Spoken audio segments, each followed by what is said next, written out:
पूजा घर में रखें, ये 21 जरूरी चीजें हो जाओगे मालामाल। पूजा का अर्थ आराधना है। यह वैदिक काल के यज्ञ से निकली है। वैदिक काल के लोग पूजा नहीं आराधना और करते थे। यज्ञ को छोड़कर लोग जब मूर्ति बनाने लगे तो पूजा पाठ भी शुरू हो गया। पूजा करने वाले व्यक्ति को ईश्वर का पुजारी कहा जाता है। जहां पूजा की जाती है उसे पूजा स्थल कहा जाता है। जिन लोगों को निराकार ईश्वर की प्रार्थना में मन नहीं लगता था, उनके लिए साकार ईश्वर का रूप गढ़ा गया। इससे पूर्व संध्या वंदन ही प्रचलन में था। आओ जानते हैं कि क्या है हिंदू पूजन प्रतीक जिससे मन में शांति और सकारात्मक भाव का प्रादुर्भाव होता है। हालांकि पूजा सामग्री तो बहुत सारी होती है, लेकिन यहाँ प्रस्तुत है पूजा के प्रतीक। घर में पूजा घर या मंदिर ईशान कोण में ही होना चाहिए। पूजा घर में 2 या 3 से अधिक मूर्तियां नहीं होना चाहिए और न ही देवी देवताओं के ढेर सारी चित्र। छोटा सा पूजा घर हो जिसमें कुछ खास पूजा के प्रतीक रखना जरूरी है। लेकिन उससे पहले अगर आप भी चाहते हैं कि माता रानी का आशीर्वाद आप पर बना रहे तो इस वीडियो को एक लाइक करें और चैनल को सब्सक्राइब कर ले और कमेंट बॉक्स में जय माता लक्ष्मी जरूर लिखें। नंबर 1, शालीग्राम। विष्णु की एक प्रकार की मूर्ति जो प्रायः पत्थर की गोलियों या बटियों आदि के रूप में होती है और उस पर चक्र का चिन्ह बना होता है। जिस शिला पर यह चिन्ह नहीं होता वह पूजन के लिए उपयुक्त नहीं मानी जाती। यह सभी तरह की मूर्तियों से बढ़कर है और सिर्फ इसी की पूजा का विधान है। नंबर 2, शिवलिंग। शिव की एक प्रकार की मूर्ति जो प्रायः गोलाकार में जनेऊ धारण किए होती है। इसे शिवलिंग कहा जाता है, अर्थात शिव की ज्योति। यह सभी तरह की मूर्तियों से बढ़कर है और सिर्फ इसी की पूजा का विधान है। शालग्राम और शिवलिंग के घर में होने से घर की ऊर्जा में संतुलन कायम होता है और सभी तरह की शुभता बनी रहती है। नंबर 3, आचमन।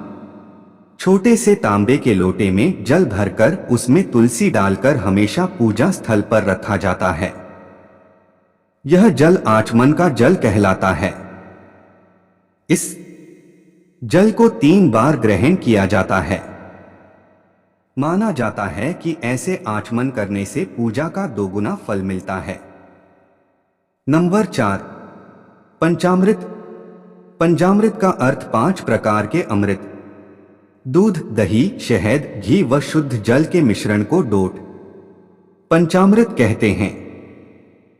कुछ विद्वान दूध, दही, मधु, घृत और गन्ने के रस से बने द्रव्य को पंचामृत कहते हैं और कुछ दूध, दही, घी, शक्कर, शहद को मिलाकर पंचामृत बनाते हैं। मधुपर्क में घी नहीं होता है। इस सम्मिश्रण में रोग निवारण गुण विद्यमान होते हैं। यह पुष्टिकारक है। नंबर 5, चंदन। चंदन शांति व शीतलता का प्रतीक है। एक चंदन की बट्टी और सिल्ली पूजा स्थल पर रहना चाहिए। चंदन की सुगंध से मन के नकारात्मक विचार समाप्त होते हैं। चंदन को शालग्राम और शिवलिंग पर लगाया जाता है। माथे पर चंदन लगाने ने मस्तिष्क शांत भाव में रहता है। नंबर 6, अक्षत। अत्यंत श्रम से प्राप्त संपन्नता का प्रतीक है। चावल जिसे अक्षत कहा जाता है। अक्षत अर्पित करने का अर्थ यह है कि अपने वैभव का चावल जिसे अक्षत कहा जाता है। अक्षत अर्पित करने का अर्थ यह है कि अपने वैभव का उपयोग अपने लिए नहीं बल्कि मानव की सेवा के लिए करेंगे। नंबर 7, पुष्प। देवी या देवता की मूर्ति के समक्ष फूल अर्पित किए जाते हैं।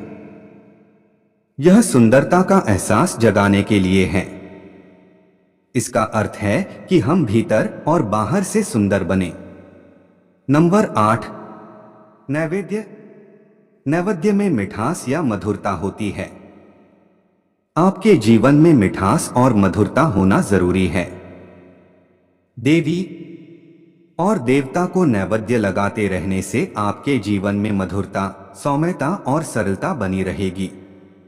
फल, मिठाई, मेवे और पंचामृत के साथ नैवेद्य चढ़ाया जाता है।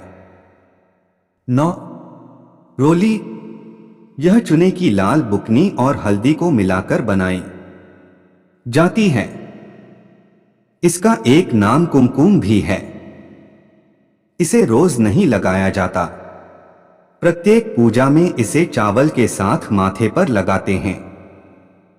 इसे शुभ समझा जाता है। यह आरोग्य को धारण करता है। रक्तवर्ण साहस का भी प्रतीक है। रोली को माथे पर नीचे से ऊपर की ओर लगाना अपने गुणों को बढ़ाने की प्रेरणा देता है। नंबर 10, धूप। धूप सुगंध का विस्तार करती है। सुगंध से आपके मन और मस्तिष्क में सकारात्मक भाव और विचारों का जन्म होता है। इससे आपके मन और घर का वातावरण शुद्ध और सुगंधित बनता है। सुगंध का जीवन में बहुत महत्व है। धूप को अगरबत्ती नहीं कहते हैं। घर में अगरबत्ती की जगह धूप जलाएं। धूप जिसमें जलाते हैं उसका एक अलग से पात्र आता है। नंबर 11, दीपक। पारंपरिक दीपक मिट्टी का ही होता है।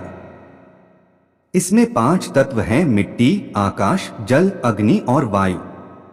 कहते हैं कि इन 5 तत्वों से ही सृष्टि का निर्माण हुआ है। प्रत्येक हिंदू अनुष्ठान में पंचतत्वों की उपस्थिति अनिवार्य होती है। नंबर 12, गरुड़ घंटी। जिन स्थानों पर घंटी बजने की आवाज नियमित आती है वहां का वातावरण हमेशा शुद्ध और पवित्र बना रहता है। इससे नकारात्मक शक्तियां हटती है। नकारात्मकता हटने से समृद्धि के द्वार खुलते हैं। घर के पूजा स्थान पर गरुड़ घंटी रखी जाती है। नंबर 13, शंख। जिस घर में शंख होता है वहां लक्ष्मी का वास होता है। शंख सूर्य व चंद्र के समान देवस्वरूप है, जिसके मध्य में वरुण, पृष्ठ में ब्रह्मा तथा अग्र में गंगा और सरस्वती नदियों का वास है। तीर्थाटन से जो लाभ मिलता है वही लाभ शंख के दर्शन और पूजन से मिलता है। नंबर 14, जल कलश। जल से भरा कलश देवताओं का आसन माना जाता है। दरअसल हम जल को शुद्ध तत्व मानते हैं जिससे ईश्वर आकृष्ट होते हैं। इसे मंगल कलश भी कहा जाता है। एक कांस्य या ताम्र कलश में जल भरकर उसमें कुछ आम के पत्ते डालकर उसके मुख पर नारियल रखा होता है। कलश पर रोली, स्वस्तिक का चिन्ह बनाकर उसके गले पर मौली, नाड़ा बांधी जाती है।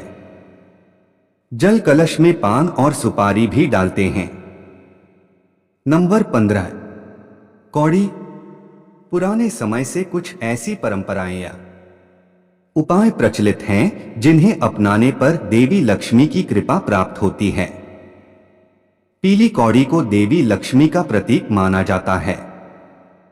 एक एक पीली कौड़ी को अलग अलग लाल कपड़े में बांधकर घर में स्थित तिजोरी और जेब में रखने से धन समृद्धि बढ़ती है। नंबर 16, तांबे का सिक्का। तांबे में सात्विक लहरें उत्पन्न करने की क्षमता अन्य धातुओं की अपेक्षा अधिक होती है। कलश में उठती हुई लहरें वातावरण में प्रवेश कर जाती हैं। यदि कलश में तांबे के पैसे डालते हैं तो इससे घर में शांति और समृद्धि के द्वार खुलेंगे। देखने में ये उपाय छोटे से जरूर लगते हैं लेकिन इनका असर जबरदस्त होता है। नंबर 17, पाठ। एक ऐसा पटिया जिस पर उक्त सभी सामग्री को रखा जाता है। कुल लोग सिंहासन, चौकी, आसन की तरह पाट बनवा लेते हैं। हालांकि आजकल बाजार में बने बनाए मंदिर आने लगे हैं जिसके अंदर यह सभी सामग्री रखी जा सकती है, लेकिन मंदिर और मूर्ति घर में रखना चाहिए या नहीं यह किसी लाल किताब के विशेषज्ञ से पूछकर ही रखें। पाट पर सफेद, पीला या लाल वस्त्र बिछाकर ही उस पर उक्त सामग्री रखी जाती है। नंबर 18, दुर्गा मूर्ति।